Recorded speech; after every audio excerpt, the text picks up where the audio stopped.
Ever wondered how the mighty Roman Empire, one of the greatest civilizations in history, managed its taxation system? Well, you're in the right place to uncover the mysteries of ancient financial systems. The Roman Empire, a beacon of power and sophistication, spanned 3 continents, lasting from 27 BC to 476 AD. It was an era marked by remarkable achievements in art, culture, architecture, and of course, governance. But to maintain such a colossal empire spanning Europe, Africa, and Asia, there was a need for an effective, well-organized financial system. And at the heart of this system were taxes. Taxes, as we know, are the lifeblood of any government. They fund public services, pay for infrastructure, and ensure the smooth running of the state. In the Roman Empire, they played a crucial role in sustaining its vast territories and supporting its military might. The Romans had a complex and varied taxation system. This was not a one-size-fits-all approach, but rather a multifaceted system that evolved over centuries to cater to the empire's diverse and ever-changing needs.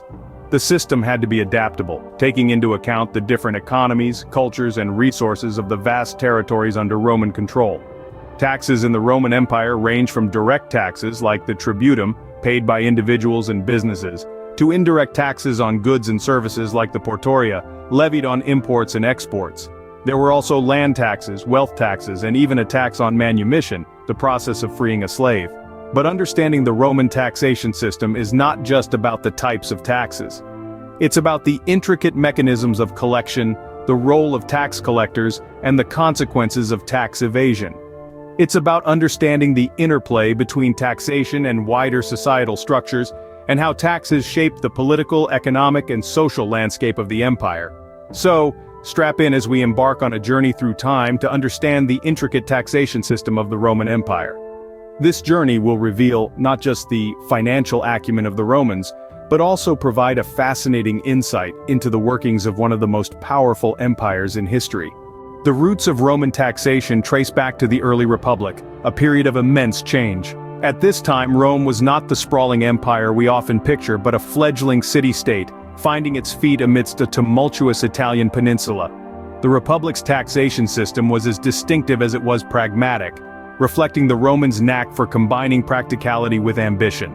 The main form of tax during the early Republic was the tributum. The tributum was a wealth tax, imposed on the Roman citizens' property.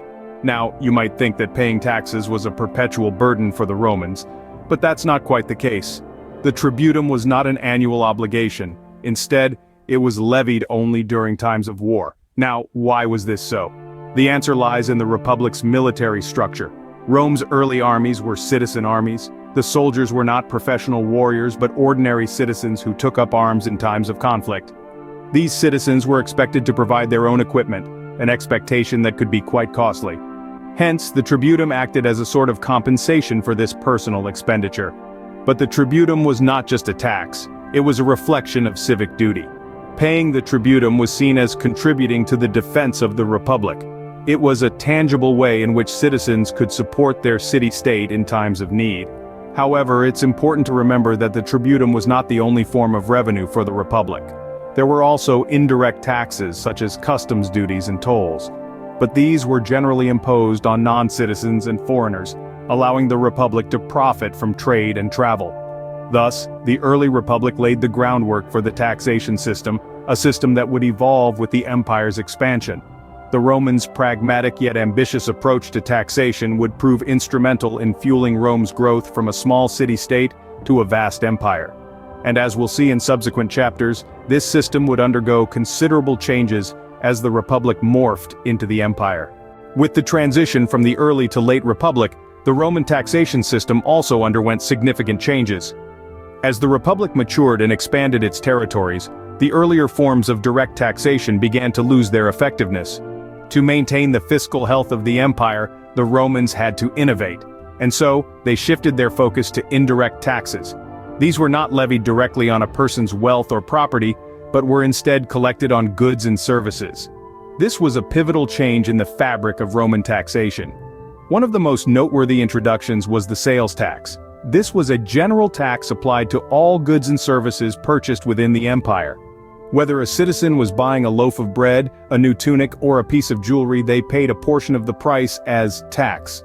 This ensured a steady flow of revenue into the state coffers, regardless of the economic conditions. Then there were taxes on property. These were not entirely new, as property taxes had existed in the early Republic. However, under the late Republic, they were expanded and more rigorously enforced.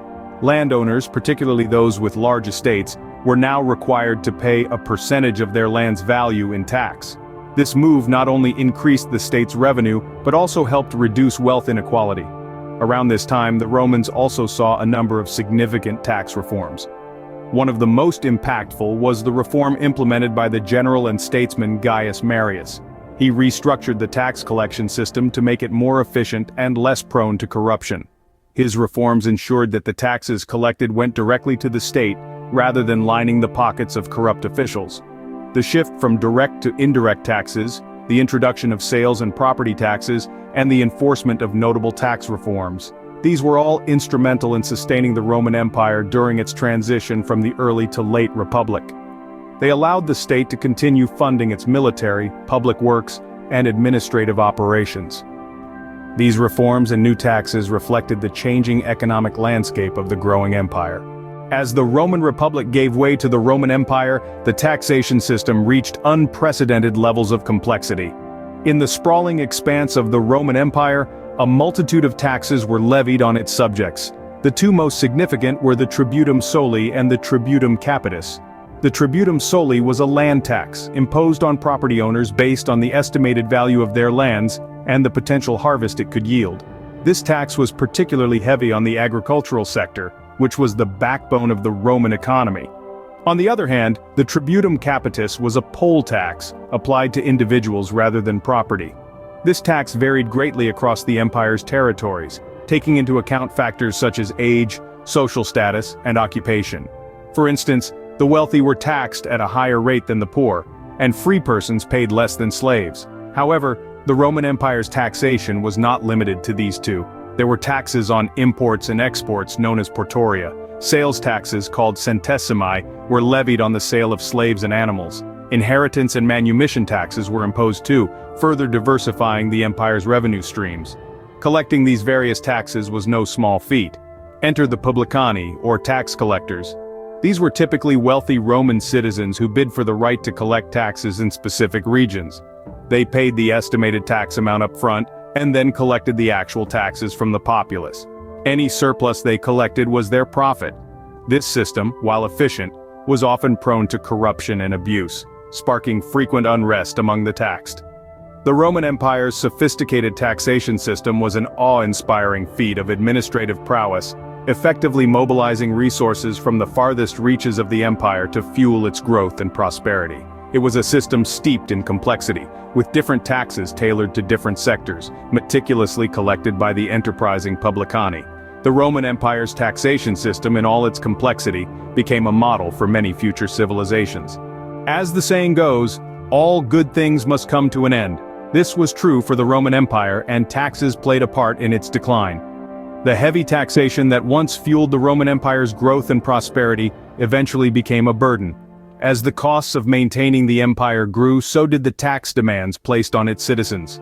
This led to economic difficulties that rippled throughout the empire, affecting trade, agriculture, and the overall standard of living. For the everyday Roman citizen, these taxes were more than just a financial burden. They were a constant reminder of the widening gap between the wealthy elite and the struggling masses. This disparity led to widespread discontent, and in some cases, open rebellion.